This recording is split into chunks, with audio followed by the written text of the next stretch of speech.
ಕ್ರಿಸ್ತನನ್ನು ಪ್ರತಿಫಲಿಸುವಂತೆ ನಿಮ್ಮ ಆತ್ಮಗಳನ್ನು ವಾಕ್ಯದಲ್ಲಿ ಬಲಪಡಿಸುವ ಅನುದಿನದ ಧ್ಯಾನ. ಇಂದಿನ ಧ್ಯಾನದ ಶೀರ್ಷಿಕೆ, ನಾವು ಆತನೊಂದಿಗೆ ಒಂದಾಗಬೇಕು ಎಂದು ಕ್ರಿಸ್ತನು ಬಯಸುತ್ತಾನೆ.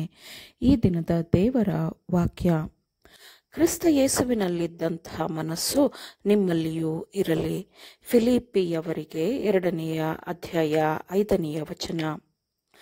ಲೌಕಿಕ ಮನಸ್ಸಿನ ಸ್ವರೂಪವನ್ನು ಯೇಸು ತನ್ನ ಹಿಂಬಾಲಕರ ಮನಸ್ಸಿನಿಂದ ಅಳಿಸಿಹಾಕಲು ಮತ್ತು ಅವರ ಮೇಲೆ ಪರಲೋಕ ಮನಸ್ಸಿನ ಸ್ವರೂಪವನ್ನು ಅಚ್ಚೊತ್ತಲು ಯೇಸು ಬಯಸುತ್ತಾನೆ. ಅವರು ತನ್ನೊಂದಿಗೆ ಒಂದಾಗಲು ಮತ್ತು ತನ್ನ ಗುಣಸ್ವಭಾವವನ್ನು ಅವರು ಪ್ರತಿಫಲಿಸಬೇಕು ಮತ್ತು ಕತ್ತಲೆಯಿಂದ ತನ್ನ ಅದ್ಭುತ ಬೆಳಕಿಗೆ ಅವರನ್ನು ಕರೆದಾತನಿಗೆ ಅವರು ಸ್ತುತಿಯನ್ನು ಸಲ್ಲಿಸಬೇಕು ಎಂದು ಯೇಸು ಬಯಸುತ್ತಾನೆ. ನೀತಿಯ ಸೂರ್ಯನ ಸನ್ನಿಧಿಯಲ್ಲಿ ನಿಲ್ಲುವಂತಹ ಅವಕಾಶವು ನಿಮಗೆ ದೊರೆತಿದೆ ಎಂದರೆ ಆ ಬೆಳಕನ್ನು ಹೊಂದಿಕೊಂಡು ಅದನ್ನು ಮುಚ್ಚಿಡಲು ದೊರೆತಿರುವ ಅವಕಾಶವು ಅದಾಗಿರುವುದಿಲ್ಲ. ಆದರೆ ನೀವು ಇತರರಿಗೆ ಬೆಳಕಾಗಬೇಕು ಎಂದು ನಿಮಗೆ ದೊರೆತ ಅವಕಾಶವಾಗಿರುತ್ತದೆ.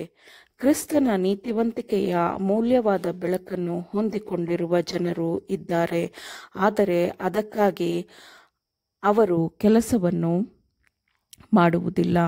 ಯೆಹೋವನು ಹೀಗನ್ನುತ್ತಾನೆ ಎಂಬ ಸರಳ ವಾಕ್ಯಕ್ಕಿಂತಲೂ ಅವರು ಶತ್ರುವಿನ ಕುತರ್ಕವನ್ನು ಬಯಸುತ್ತಾರೆ. ನಾವು ಬೆಳೆಸಿಕೊಳ್ಳುವ ಗುಣಸ್ವಭಾವ, ನಾವು ಊಹಿಸುವ ಮನೋಭಾವ ನಮ್ಮ ಭವಿಷ್ಯದ ಅಂತ್ಯವನ್ನು ನಿರ್ಧರಿಸುತ್ತಿದೆ. ನಾವೆಲ್ಲರೂ ಒಂದು ಆಯ್ಕೆಯನ್ನು ಮಾಡುತ್ತಿದ್ದೇವೆ. ಅದು ಬೆಳಕಿನ ನಗರದೊಳಗೆ ಧನ್ಯರೊಂದಿಗೆ ಇರುವುದು ಅಥವಾ ಬೆಳಕಿನ ನಗರದ ಹೊರಗೆ ದುಷ್ಟರೊಂದಿಗೆ ಇರುವುದೇ ಆಗಿದೆ.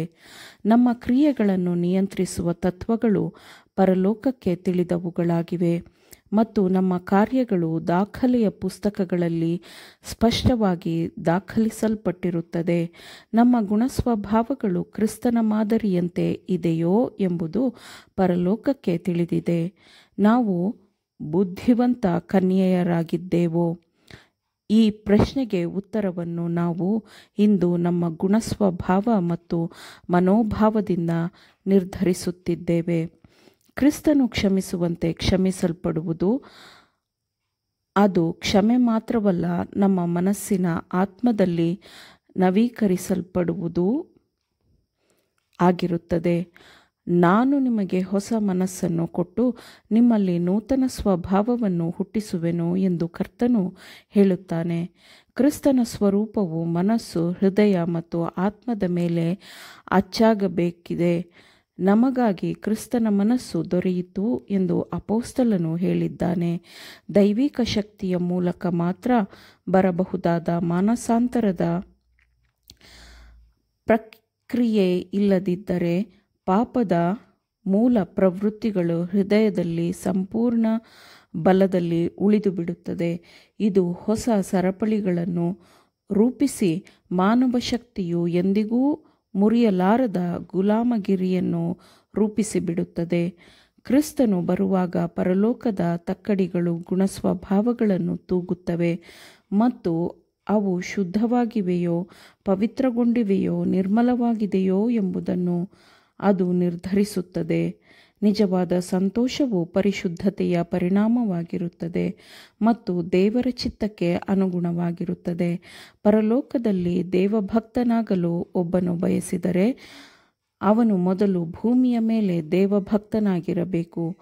ನಾವು ನಮ್ಮ ಗುಣಸ್ವಭಾವವನ್ನು ನಮ್ಮೊಂದಿಗೆ ತೆಗೆದುಕೊಂಡು ಹೋಗುತ್ತೇವೆ ಮತ್ತು ಇದು ಕ್ರಿಸ್ತನ ನೀತಿಯ ಮೂಲಕ ನಮಗೆ ನೀಡಲಾದ ಪರಲೋಕದ ಕೆಲವು ಅಂಶಗಳನ್ನೂ ತೆಗೆದುಕೊಳ್ಳುತ್ತದೆ. ದೇವರಿಗೆ ಸಂಪೂರ್ಣವಾಗಿ ಶರಣಾಗಬೇಕು ಎಂದರೆ ಅದು ನೀತಿ, ಶಾಂತಿ ಮತ್ತು ಪವಿತ್ರಾತ್ಮನಲ್ಲಿರುವ ಸಂತೋಷದ ಮೂಲಕವೇ ಆಗಿರುತ್ತದೆ. ಆಮೇನ್. ದೇವರ ವಾಕ್ಯಗಳನ್ನು ಶ್ರದ್ಧೆಯಿಂದ ಆಲಿಸುವವರು ಮಾತ್ರವೇ ಆಗಿರದೆ ಪಾಲಿಸುವವರೂ ಆಗಬೇಕೆಂದು ನಿಮ್ಮನ್ನು ಉತ್ತೇಜಿಸುತ್ತೇನೆ. ಪರಿಶುದ್ಧಾತ್ಮನ ಸಹಾಯದಿಂದ ಆಲಿಸಿದ ನಿಮ್ಮೆಲ್ಲರಿಗೂ ಧನ್ಯವಾದಗಳು. ಮತ್ತೆ ದೈನಂದಿನ ಧ್ಯಾನಕ್ಕಾಗಿ ನಾಳೆ ಸಂಧಿಸೋಣ. ಆಮೇನ್.